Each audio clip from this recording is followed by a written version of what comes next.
Imaginez un instant, et si les grands conflits qui secouent le Moyen-Orient n'étaient en réalité qu'une immense mise en scène? C'est précisément la théorie, disons-le assez provocatrice, qu'on va décortiquer aujourd'hui. On plonge dans l'article très controversé d'Abdullah Boufim qui parle de ce qu'il appelle les captifs de l'Iran.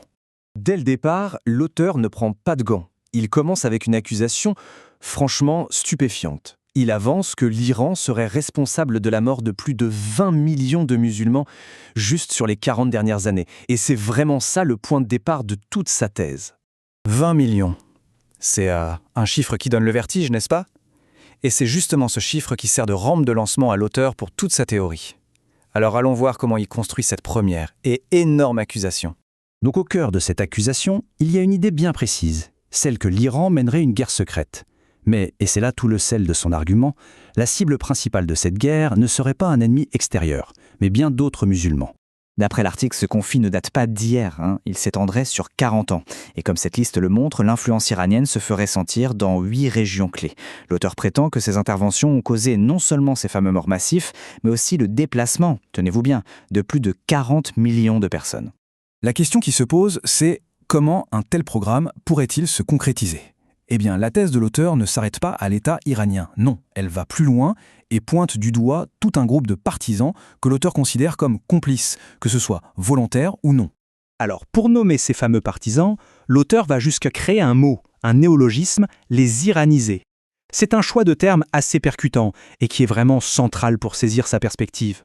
Et voilà la définition qu'il en propose. Les al-Mutayarnin seraient donc des partisans, y compris, précise-t-il, certains membres des frères musulmans, qui auraient développé une sorte de loyauté aveugle au programme de l'Iran. On voit bien ici que sa critique s'étend bien au-delà du régime lui-même. C'est là que l'auteur soulève ce qu'il perçoit comme une contradiction flagrante. Il se demande pourquoi ces partisans célèbrent-ils l'Iran comme un modèle, alors qu'il semble ignorer les succès économiques, bien concrets, de pays comme Singapour, la Malaisie ou encore la Turquie. Forcément, pour lui, cette admiration est sélective, et donc elle est suspecte. L'image employée est brutale. Il parle d'un troupeau de partisans iranisés, incapables de reculer. Il affirme qu'ils ne sont plus de simples sympathisants, mais de véritables captifs, forcés de croisser en son nom même contre leur gré. La question qui se pose alors est fondamentale. Qu'est-ce qui pourrait bien les retenir ainsi captifs? Et c'est ici que l'article bascule et avance sa théorie la plus, disons, explosive. La raison de cette loyauté supposée ne serait pas du tout idéologique. Ce serait en fait le résultat d'un chantage. L'auteur décrit un véritable piège qui se déroulerait en 3 temps.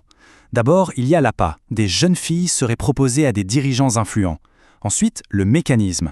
Tout ça serait encadré par des mariages dits de muta, des unions temporaires pour donner une apparence de légitimité. Et enfin, la conséquence, ces rencontres seraient filmées en secret. Et le résultat de ce piège, toujours selon l'auteur, c'est une sorte de servitude moderne. On se retrouverait avec un groupe de dirigeants contraints, obligés de soutenir publiquement l'Iran, simplement pour éviter la ruine personnelle et la destruction de leur réputation. Mais cette théorie du chantage, aussi spectaculaire soit-elle, n'est en fait qu'une pièce du puzzle. L'auteur l'intègre dans une vision des événements mondiaux bien plus large. Alors comment est-ce que ça s'inscrit dans le grand tableau de la géopolitique selon son analyse?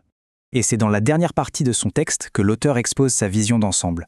Il affirme que ce que l'on perçoit comme des conflits mondiaux n'est en réalité qu'une grande pièce de théâtre. Un grand jeu où rien ne serait vraiment ce qu'il paraît. Sur la scène de cette pièce de théâtre, l'auteur identifie 4 acteurs principaux. Et il suggère qu'ils ne sont pas de véritables adversaires, mais plutôt des participants plus ou moins conscients à une tromperie qui serait savamment orchestrée. Ce tableau, il résume parfaitement sa vision des choses. D'un côté, on a la pièce qui est jouée pour le public. L'Iran contre les détestés, l'Iran contre l'Amérique, une guerre régionale. Et de l'autre, la réalité qui se tramerait en coulisses. Des attaques coordonnées contre des villes arabes, le pillage du Golfe comme véritable objectif américain, et une simple diversion pour contrôler le commerce mondial. Et pour essayer de donner du poids à cette théorie du contrôle par le chantage, l'auteur fait une comparaison assez choc avec les fuites liées à l'affaire Epstein. Pour lui, le message est le même. Devenez plus corrompu ou vous serez exposé. C'est une façon de dire que ces méthodes de contrôle existeraient à l'échelle mondiale. Au final, qu'on adhère ou non à cette vision du monde, l'analyse d'Abdullah Boufim nous laisse avec une question assez troublante. Dans les conflits qui nous entourent, où s'arrête la réalité et où commence la mise en récit? Est-ce qu'on est face à une guerre cachée ou est-ce que c'est avant tout une très puissante guerre des mots?